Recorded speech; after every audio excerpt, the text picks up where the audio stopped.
Zuzen bat eta plano baten arteko posizio relatiboak, egoera alde izan, olako hiru kasu dauz, bale?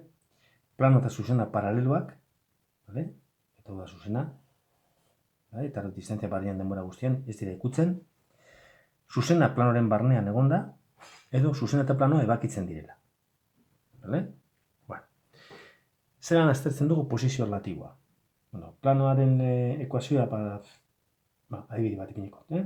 Pi, 3x ken bi i gehi z ken sortzi berdin 0, eta R, edo zelan emonda ere, guk beti idatzi behar dugu era parametrikoa.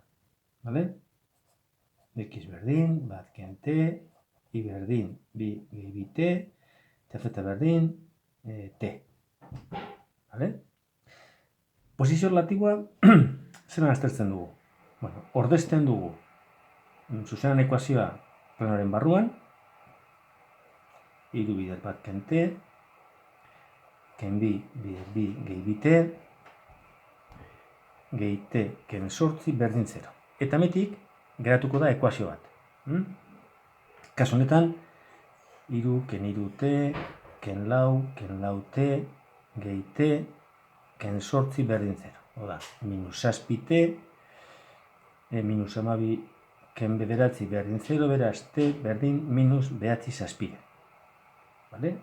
Hau ze ekuazio bat, minus zazpi t berdin bederatzi, hau ze geratu zaigu, eta t bakantzen dugu hortik. Horrek esan nahi dau, t balio bakar honekin ordezuta hor aterako dugula ebaki puntua. Beraz, hau da, amankomuneko puntu bakarra, beraz ebakitzen dira biak. Baina ordezterakoan, holako ekuazio bat urten beharrean, aldira geratu beste bi kasu. Bata da, 0t berdin zenbaki bat, 5 adibidez.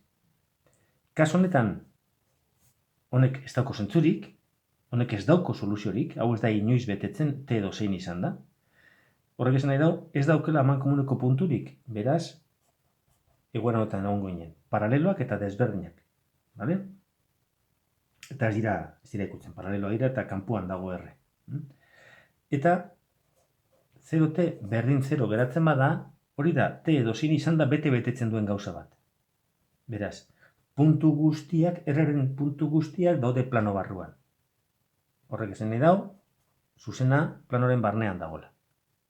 Beraz, hiru kasuak, parametrikoak erabiliz, ordezterakoan aldira geratu, ekuazio bat non t aldugun askatu, eta ataratzen dugun balio bakarra, ordezterakoan ataratzen dugu ebaki puntua, beraz, zer gertatzen da, ebakitzen direla.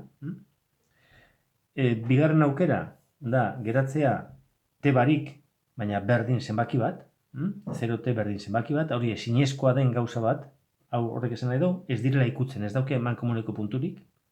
Eta errugarren kasua da, 0t berdin 0 geratzea, eta kasu honetan, hau da, t edo zein izan da betetzen den gauza bat, beraz, puntu guztiak dira amankomunak. Beraz, zuzena planoren barnean dago.